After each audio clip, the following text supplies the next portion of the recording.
In the last two lessons, we built up the fetch, decode, execute cycle and the buses that carry it. This lesson is about what makes that cycle run faster, and there are three factors on the syllabus: the number of cores, the clock speed, and the cache. What makes this topic worth understanding rather than memorizing is that every one of the three has a limit, a point beyond which adding more of it stops helping.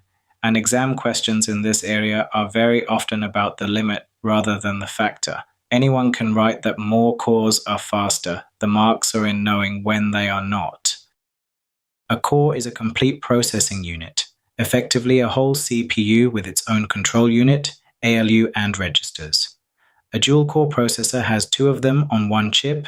A quad-core has four.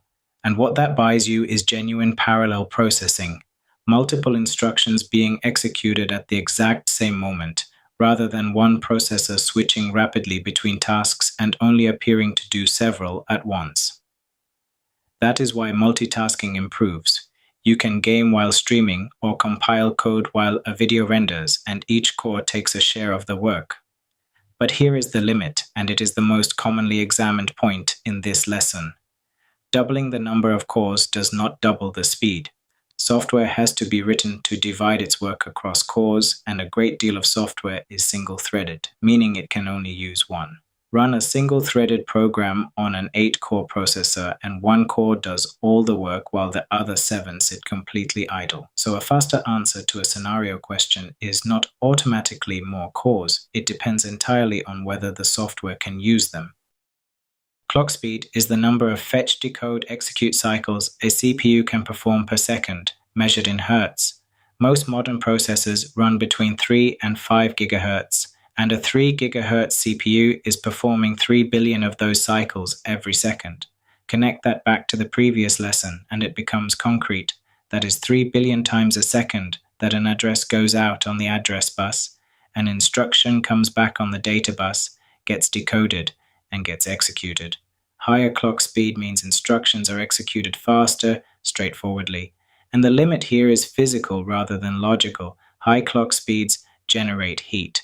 A processor pushed faster produces more heat, and beyond a point that heat will damage it unless it is removed, which is why processors have heat sinks and fans, and why they will deliberately slow themselves down, thermal throttling, when they get too hot. That heat sealing is a large part of why manufacturers stopped chasing ever higher clock speeds and started adding cores instead.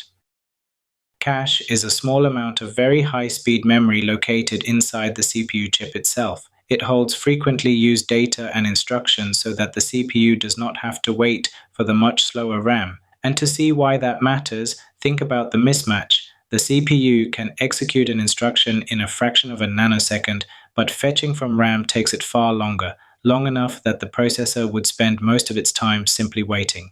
Cache exists to close that gap. It is typically measured in megabytes, where RAM is measured in gigabytes, so it is thousands of times smaller, but it is dramatically faster to reach. What goes in it is the code and data being used repeatedly, the loops of a running program, and its most used variables. And here is why that works at all.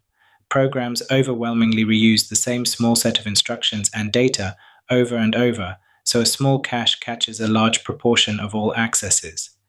More cache means more of the working set is close at hand and fewer trips out to RAM. The limit is that cache is expensive and physically large per byte, so there is a practical ceiling on how much can be fitted onto the chip, and beyond a certain size the extra cache catches very little more because the frequently used data already fitted.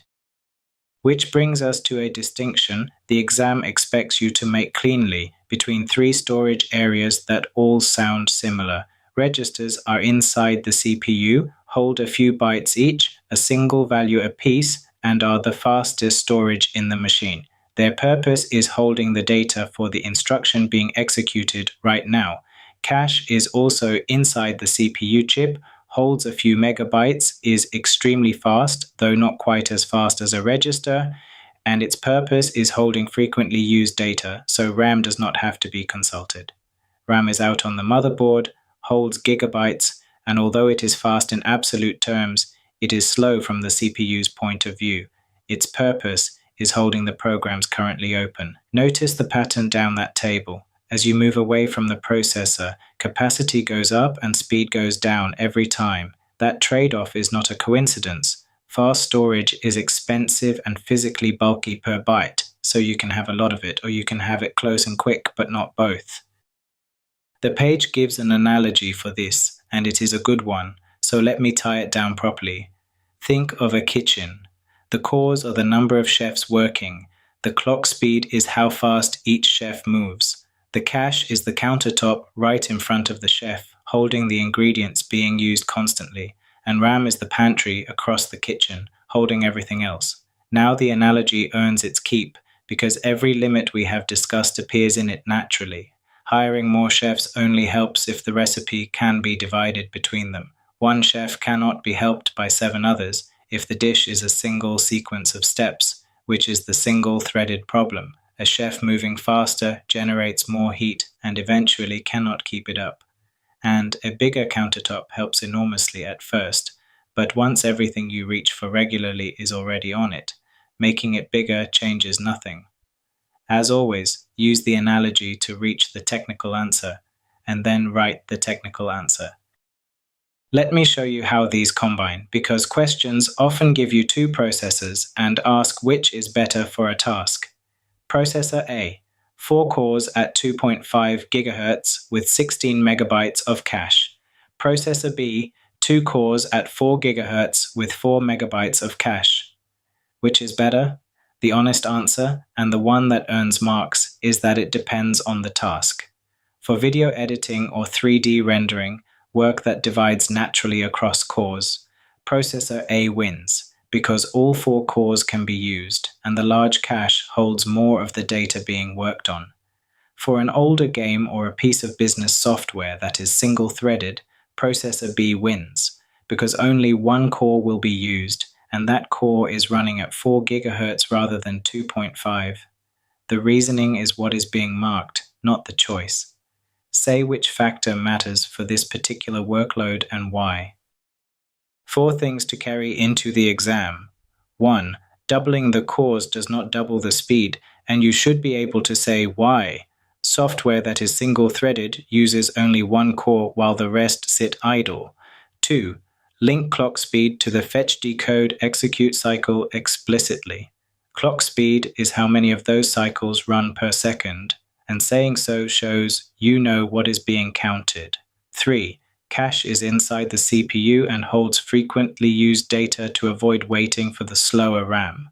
The phrase to include is that it reduces the need to access RAM. And 4. When you compare registers, cache, and RAM, compare them on the named properties: location, size, speed, and purpose. Those 4 rows are the answer to almost any question that asks you to distinguish them.